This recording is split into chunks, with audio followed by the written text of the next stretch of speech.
Hi, Peter from Techboard here, talking to Sue Bahn from Tap Into Safety. Thanks for joining us, Sue. Can you tell us in a nutshell what Tap Into Safety does? Tap Into Safety develops customised, interactive, low-cost health and safety applications that teach and test safety knowledge, hazard perception and mental health strategies. We deliver all of these on mobile devices such as your iPad, Android, web-based and so on. Can you tell us what's different about Tap Into Safety from your competitors?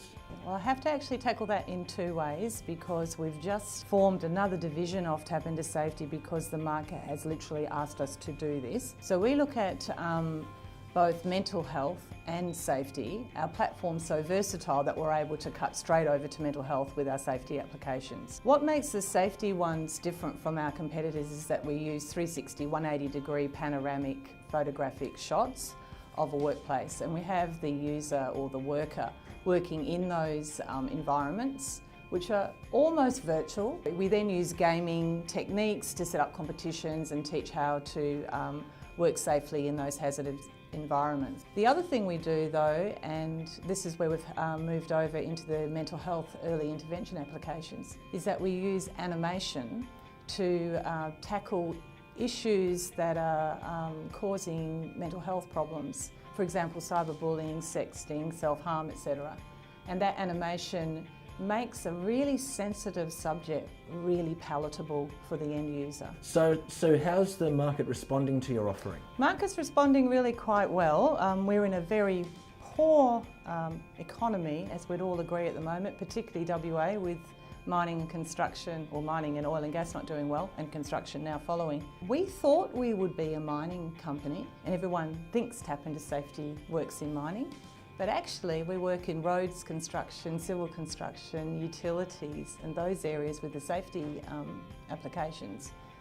They really like our applications because we're taking the photographs of their work areas and having their workers work in scenarios that they actually can relate to, because it actually is their workplace that we've taken photographs of. The other thing that's interesting about that particular platform as well is that it's the foundation to move into virtual reality training. We have the content, so we have the 360, 180 degree panoramic shots, which is what you do your 3D modelling on, so that you can build your virtual reality environments. But we go further than that in that we have interactive touch points within our 360 photograph scenarios that then train you from there, including all the assessments and all the reporting. So once virtual reality becomes more mainstream and cost effective, we're actually good to go. So we're really excited about that, and so's industry, because they know that we can grow as the tech grows. The mental health stuff, the early intervention tools, there are very few early intervention tools, and everyone I've showed our platform to in the last couple of months are leaping over each other to get it. So we really think we've nailed it with these applications. Extremely excited about what this is going to be. You've just announced a pretty big deal on Techboard, which is the agreement you've reached with the Australian Asphalt Pavement Association, or APA. Sounds like a pretty big deal. Can you tell us more? Yeah, it's massive news actually. People don't quite understand how large this deal is, but we've literally signed an association. So what that means is they hold the licence. We have an annual licence and usage model. They hold the licence, so therefore they pay that licence. They then have their membership access world-class training in the latest tech for a very, very small user fee. So what that means is we have the entire industry now using our software. So what's happened is they've gone to their 5 key customers, and they have 200 customers in Australia and New Zealand, and they've asked them, would you be interested in doing this? Well, their 5 customers have gone one step further and decided that it will be mandatory training now. And so that unless you complete a module every 2 months, you can't work in the industry. Now, we're very thrilled about that. We didn't ask for that, but what's happening is that industry are driving improvement through the membership. They're also informing the content. So therefore, we're actually delivering, if you like, benchmark training that is mandatory training. And every time they use our application, every 2 months, we get paid. And so does the association, because they take a fee. So they're already cost positive before they've even signed more than 5 people or 5 customers, if you like, with a very limited use, because they've already got a return. So it's a model that I would recommend that others actually look at. Many of our viewers probably haven't heard about APA. Can you tell us some of the big names that are involved? APA is the Australian Asphalt Pavement Association, and I too, I'm sorry APA, didn't know you existed until you contacted us. It's not something we are probably familiar with in WA, but they have customers such as Downer, Borrell, Fulton Hogan, Colas, RSM. RSM is equivalent to our Main Roads. Main Roads is also a customer. They're also going one step further though with APA, because they do all the training for the industry, and I think they've been appointed as the major supplier of traffic control training. Our applications will be the assessment. They also do all the other training in terms of how to lay a road, which just sounds very exciting, but it is for that industry. Once again, our applications are the assessment. They're also referring us to all of those customers as well to redo their inductions. So this is a massive, massive deal. And obviously our concentration over the next 6 months will be making sure that we look after this customer. Can you give any tips to other startup founders as to how to secure a great deal like you've just done with APA? No, because it was the most serendipitous deal close I've ever had. I had a customer who didn't end up being a customer but was terribly generous and allowed us into their work areas to take some sort of demos that we use when we're showing our product. I got a phone call on Thursday night, you know, Sue, what are you doing tomorrow morning? Can you come down to Curtin Innovation Centre? There's a breakfast on for APA. Yeah, sure, whatever. What am I doing? Oh, just show them a bit about what you do. Had no clue who I was presenting to, had nothing much.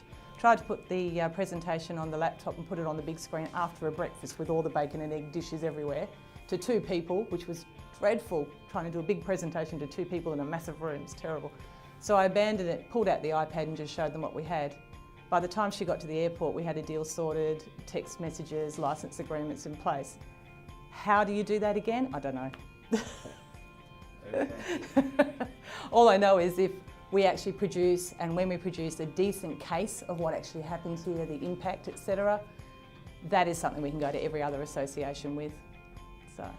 So Sue, can you tell us what you're expecting for Tap Into Safety in the year ahead? Yeah, well, to bed down that customer, make sure that the association model works brilliantly, deal with any of the on-flow of that. We also have other customers we have to make sure that are doing very, very well. But the mental health stuff as well, we're beta testing our mental health applications through 5 high schools in the next 2 terms to make sure the content's exactly how the education market would like it, and then that will then push into other markets. So those applications are called All of Me, and very excited about mental health. And the final piece is we have a daily hazard perception mobile phone app, Safe For Me, that we started development of and have had to just put aside for the moment because of the mental health applications taking precedence. We hope to get back to that in January and release that out as well. So the industry are calling for all of these, but we just can't get there fast enough. So you've engaged with the Techboard platform, making over 30 announcements since we launched just over a year ago. Can you tell us what impact or benefit your engagement with Techboard has had on your business? Techboard is another avenue to get to your market or those who are following what you're doing, as well as extending to investors, which other other mediums such as LinkedIn or Twitter can't get to as well. So we find that it complements what we're already doing in other social media, and what it's actually doing is building awareness of who we are and building brand, so that when we do go to raise capital, everyone will know that Tap Into Safety has done such and such, that Tap Into Safety perhaps has been a finalist in an award and so on, and that we're actually major players and that we have something to say. So it's important to use other avenues besides the noisy LinkedIn, which is getting noisier and noisier. So we find Techboard really very good. Is there anything else you'd like to tell startups about Techboard? I think I've already said it. I really think that you should use it. I think it's a good way of getting your message out there in a bit of a non-confrontational way, because you can actually determine what you want to say, how you want to say it, and when you want to actually place an announcement. If you're targeting a specific purpose, perhaps looking for venture capital or some sort of angel investment, perhaps you'll be posting with thought pieces or information about that assists that. It's probably going to get a bit more notice than you would if you did it on LinkedIn or one of the other social media platforms. Thanks very much for your time today, Sue.